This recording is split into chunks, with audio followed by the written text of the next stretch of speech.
Hey, what's up, guys? This is just going to be a really quick video showing off my cassettes from End O. You know how this video series goes. Obviously, I have a pile of cassettes there to show you. There's not many for this section. Only about, I'd say, about 20, or not even 20. So, this will probably be a shorter video. So, I suppose it's about time to get started. I'm probably gonna do, like, in a year maybe, I might do another one of these or something like that, and I'll just make playlists of cassette collection and number old, cassette collection new, or something like that. Or I think I'll just keep my update videos up to date. So something like that. I'll try to keep these like current and accurate, so you know what's in my collection if you really give a fuck. In the background, you might be able to recognize this. This is Lindemann, or Liedman, or fuck no, I can't pronounce the guy's name. But obviously this is Tim and Peter from, well, Tim is from Rammstein and Peter is from Hypocrisy. Both great bands in my opinion. So yeah, this is the special edition with the extra track, That's My Heart. Great packaging on this. I like the... It actually looks like an opening of a book, and then obviously people know these kind of digipacks pretty well. I think all the artwork in this album is great. I know Wyatt spoke about this before, Wyatt Monty or Wyatt XM.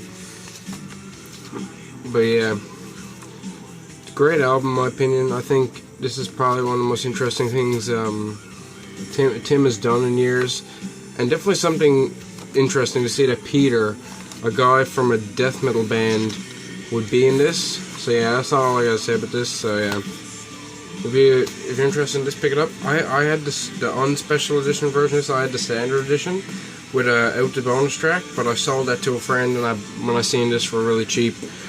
So yeah, great to have that. And the song in the background now is Yukon. I'll turn that up a bit. Try to keep that at a good volume. Okay, so first tape is Nazareth's Greatest Hits. Fuck my English today.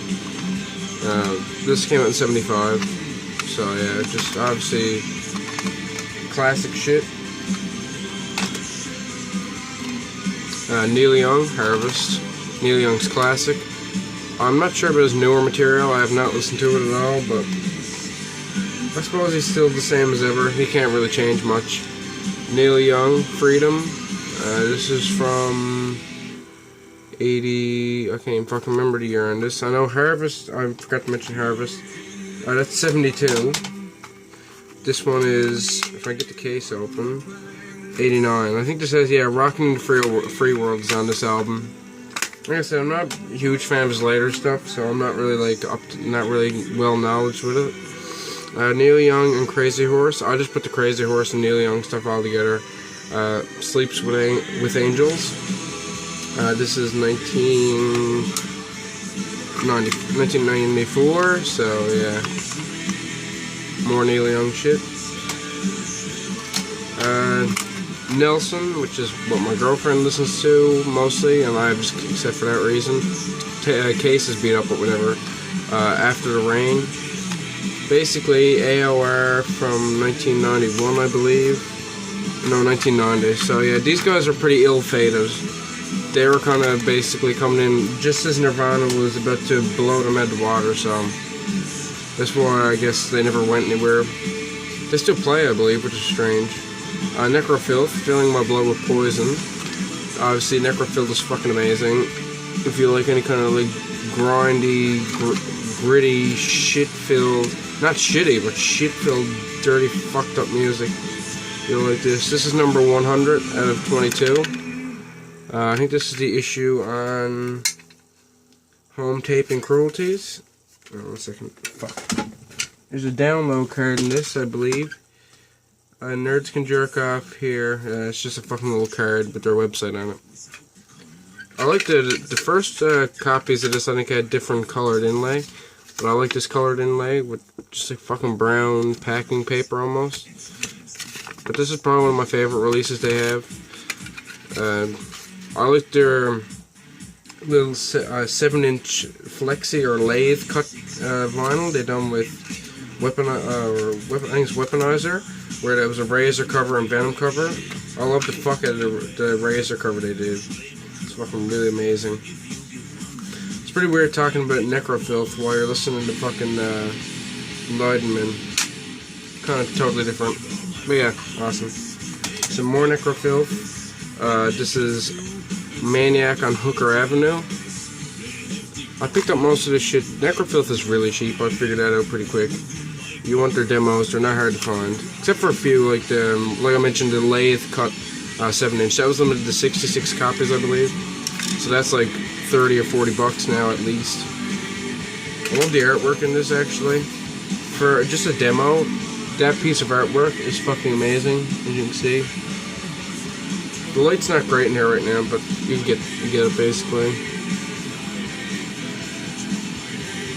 Necrofilth has just a really sick sense of artwork. There's fucking crazy tits. Chick's getting her ass cut. If you can see that, chick getting her ass cut up by a zombie, I believe. Yeah. Just crazy. Oh yeah, a guy wearing a free Geary Glitter t-shirt. Just funny, stupid references like that. And this is on Vaginal Apocalypse Productions. And it has a little tiny picture of one of Jack the Ripper's victims as the logo, or the picture for the label.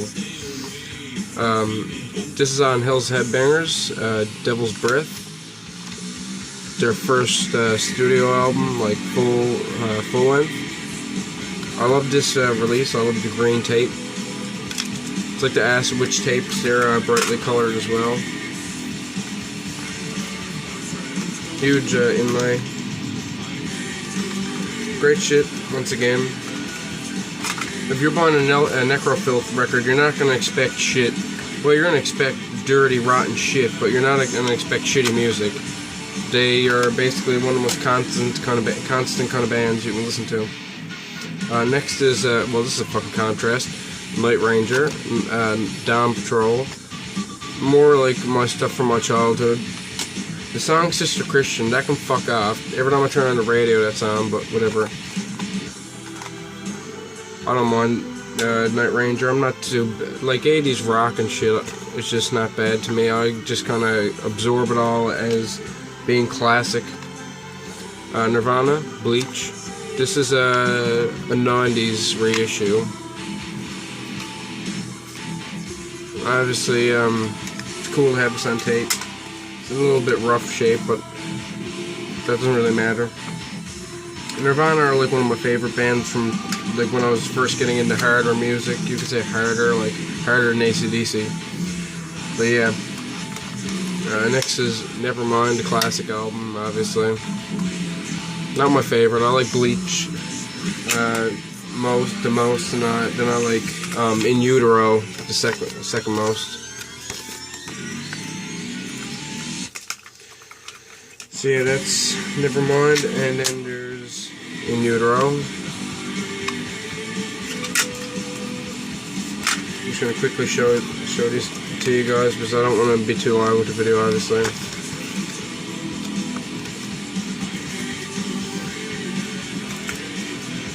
You'd think Nirvana cassettes are extremely fine, but I find like Bleach is really like uncommon around here, so strange. Nirvana Unplugged New York.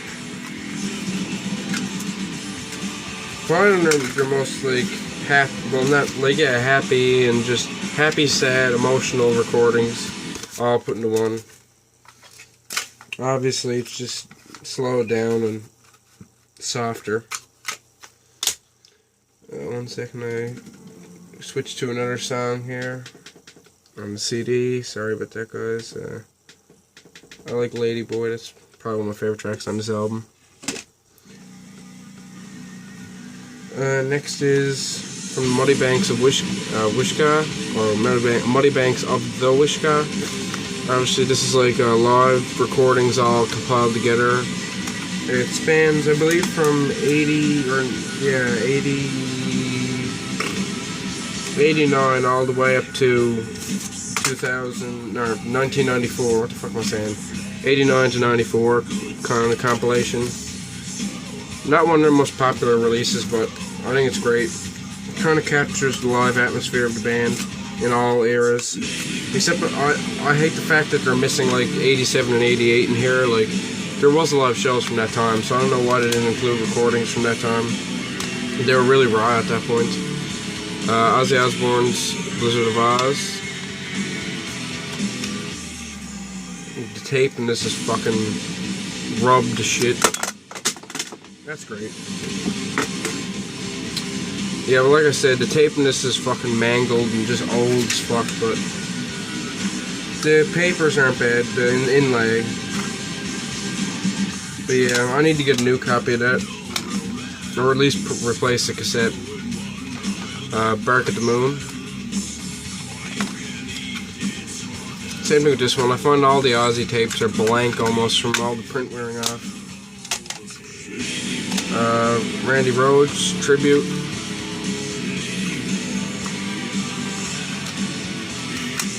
This has a much bigger foldout, although I find this to be not a great release, obviously in memory of someone, but it's just basically bland.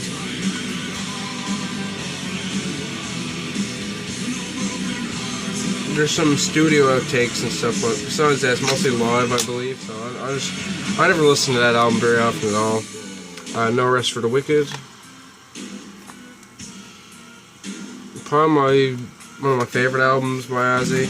I know a lot of people hate Zakk Wylde's guitar playing, but I don't mind it. I think Jake E. Lee was better, and I think Randy Rhoads, well, I don't even think Randy Rhoads was better. I think Jake E. Lee was probably the best tone-wise. He had the best tone, I believe, for an Ozzy album. But Zakk is a creative guy, but I understand people not liking his style at all. I did miss one cassette there of all these, and that was No Skin. I missed this one. I was supposed to include that in the ends, but whatever. Hardcore punk from the lead singer of In Defense. So yeah, some really cool packaging, and I love this cassette. The blue is fucking awesome. One of my friends compared him to Black Flag. I can kind of see that. The album cover is definitely like a Black Flag looking album cover. It reminds me of My War a ton. And the last thing I have is a fucking disappointment. I bought this thinking it was No More Tears at first, but then I realized it's No More Tears, the cassette single, and I was wondering why this looked fucked up. Somebody cut it to fit it into the case. Not like my Metallica cassette single, where somebody actually broke off the tabs so they could put the full like sleeve in and keep it all together. They cut it off. But whatever, I'll probably find another copy of that for like $2 or something on Discogs at some point. It just has the album version and the edited version of the song. So it's not like I'm missing much there. So yeah, that's all my cassettes from Endo. That's all I got to say really for this video. Yeah, so I'll talk to you later, guys, and peace the fuck out.